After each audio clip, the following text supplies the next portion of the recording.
Hello guys, narito po muli ako si Kuya Arvin or Kuya Arvin na tawag po sa akin. Ngayon po, tuturuan ko po kayo kung paano po gawin or paano po i-repair ang video card na nasa harapan ko. Minsan, bakit po ba nagkakaroon ng problema ang video card? Una, pwedeng nag-blue screen dahil sa video card. Or garbage display, may nakikita ko mga line, iba-ibang color, or iba-ibang spot. Dahil po yun sa video card. Minsan po may mga no display, grounded, makikita nyo, or yung pan niya. Mamaya po tatalakayin po natin kung paano po ito repair at paano po i-cleaning. Ito pong video card nito nasa harapan ko. Isa po itong defective. Defective na video card. Wala po itong display.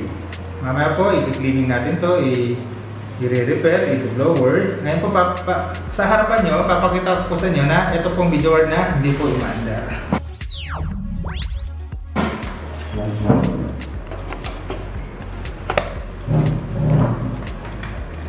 Yan. Kulang po kayo ng... Make sure pala yung BGA nyo, ito tawag na BGA cable. Minsan, nagkakaroon din kasi ang problema ng itong BGA cable. Check nyo rin po yung mga pin niya. Pin. Minsan salpak natin, nayuyupi na po yan, nabibend. Lahat po, always check nyo po yung pin, 15 pin kung diretso. Kaya doon nyo na po i-plug, saksak. Yan. Tapos sa troubleshoot po natin, kung may display po itong video card, ito po yung motherboard na ito try natin. Then, short lang po natin, troubleshoot natin. Kung makikita nyo po sa video, actual video natin, yung video card may power pero wala siyang display. Makikita nyo sa monitor, wala po siyang display. Gagawin po natin, minor lang to. Baka makuha natin sa linis. Linis lang. Yun lang po.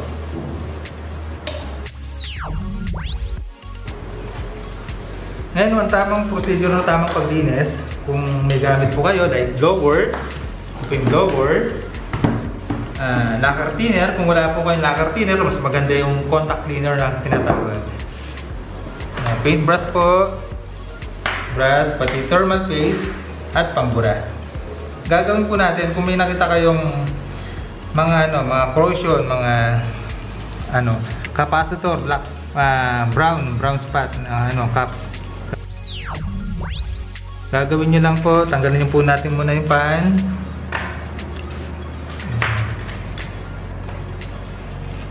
Screw natin, screw.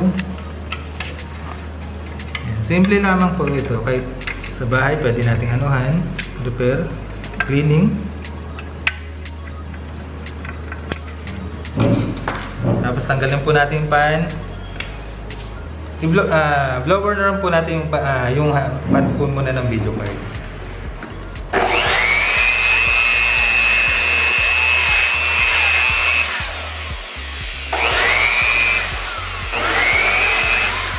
Make sure yung pag-blower ng pan, huwag nyo pong itututok na patagal.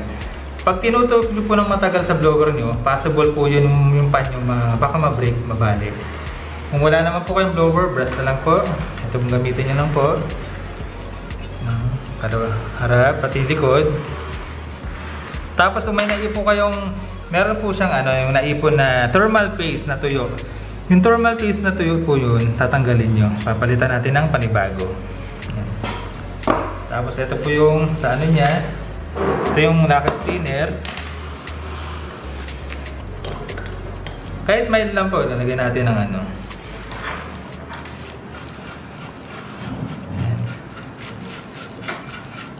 Ito pong lacquer cleaner, panglinis talaga ng mga PC parts, computer. Basta dahan-dahan lang po, mild lang po. Ito po yung tinatawag na video chips. Video chips po yan. Mamaya, nalagyan po natin siya ng thermal paste. Ang tinatawag. Kapag okay na po, pinahiran nyo na po ng lacquer cleaner, pati na po yung likod.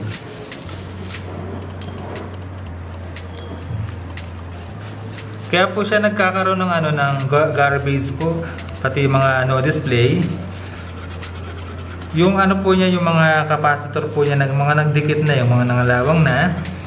Ngayon try po natin linisin, cleaning. Make sure tama lang yung yung paglagay ng lacquer. Huwag niyo nang sobrahan. Ayan, okay na. Kapag okay na po yan, may nalinis na, may lacquer thinner na. Kung meron po kayong mas maganda kung may hot air nyo lang po yan, harap likod. Yun po yung hot air na bibigay po yan para matuyo po agad ang ating board chips ng video card. Or pwede rin po siyang blower nyo lang po.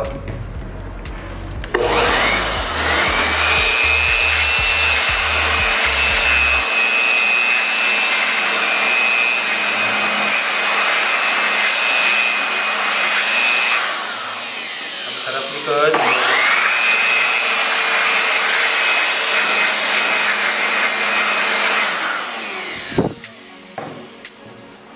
Tapos ngayon po, pag nakita po natin tuyo na po yung board niya, lalagyan na po natin siya ng thermal paste. Ito pong thermal paste po nito ay pampalamig, pang-cool sa video card.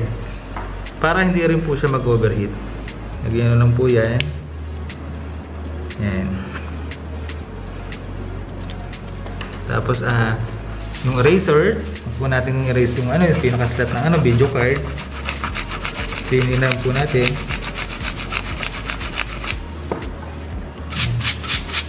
Tapos yung likod.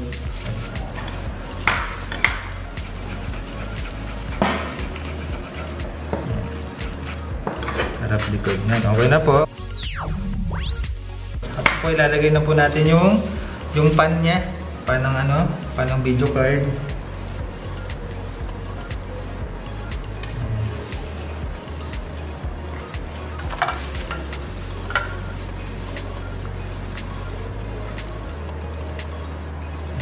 Dapat sakto lang sa yan, pinakabutas lang.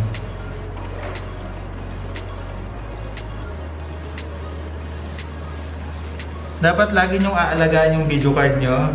Always check unang-una yung pan din. Minsan yung pan yung pan din niya nagkakaroon ng problema, pan error. Minsan ito yung pan nyo, hindi nyo namamalayan na tataka nag-overheat. Palitan nyo kagad ng pan ng video card.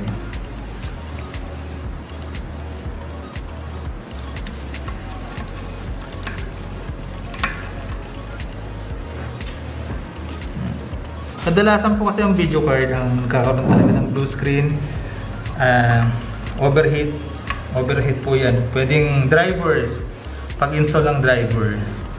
Kailangan yung drivers niyo, may tinatawag na mag-install kayo ng video card. Check nyo muna kung klaseng video card, like ang brand po ng video card, Nvidia, AMD, Intel, or ATI brand. Gagawin nyo pag nag-install kayo ng video card na check nyo yung brand pati model. Ngayon po, okay na po. Check po natin mga power. Ayos na po. Check po natin yung mga pin. Yan. Ngayon po, papaganayin na po natin. Yan.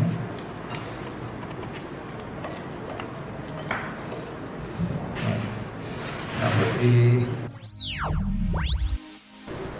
yan sir, ipapakita ko na po sa inyo yung video card na cleaning natin, linis po natin sa monitor.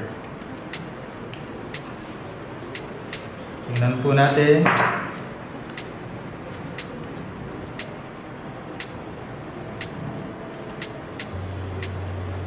Yan. Kung makikita nyo, yan. Nag-ano na po siya, nag-display. Yan, okay na sir. Wala na po siyang kanina po wala po siyang display. Makikita niyo walang display, walang garbage. Ngayon, ayos na po, perfect na po. Yun lang po yung tamang paglinis ng inyong video card.